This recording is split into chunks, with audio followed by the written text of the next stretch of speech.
nakabalik na pala ng Pilipinas ang pambansang Pangulo ng Pilipinas na bangag. At siya na nga ay dumalo sa PNPA graduation. At dito, makikita natin, magchichismis muna tayo kasi chismoso din naman pala itong Pangulo na ito. Tignan natin paano siya magchismis. Walang modo, bastos na presidente. So sa unang yugto ng Academy graduation rites na ito ay nag-aabot ng mga parangal, ng diploma at awards. So habang nagsasalita ang valedictorian, eto namang si Marcos Jr., nagchichismisan sila ni Remulla. Ang sabi ni valedictorian Vito, "To my parents, please stand to be recognized." Abay, saktong-sakto, nagbubulungan lang at nagchichismisan yung Pangulo. To our families, especially to my nanay Arlene and tate Edwin, please stand to be recognized.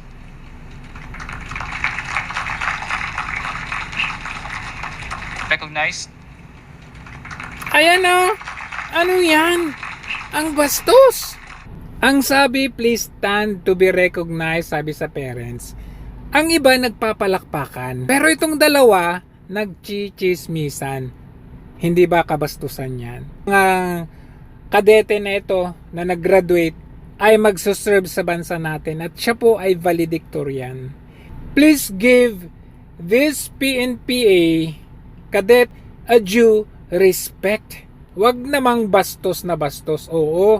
Sir, thank you for your trust and for this opportunity. We will serve with dignity and dedication para sa bagong Pilipinas. To our families, especially to my nanay Arlene and tate Edwin, to our families, especially to my nanay Arlene and tate Edwin, please stand to be recognized.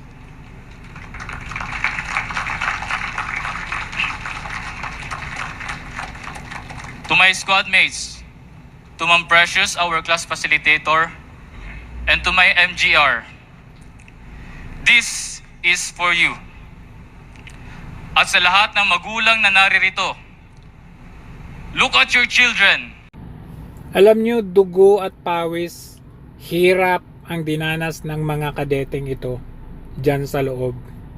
Sakripisyo ng mga parents. Kung napanood ninyo ang message ng valedictorian na ito, napaka-meaningful. And for a president, not even listening, hindi ko siya masisisi kasi siya mismo hindi nakapagtapos. Baka nga may inggit ito.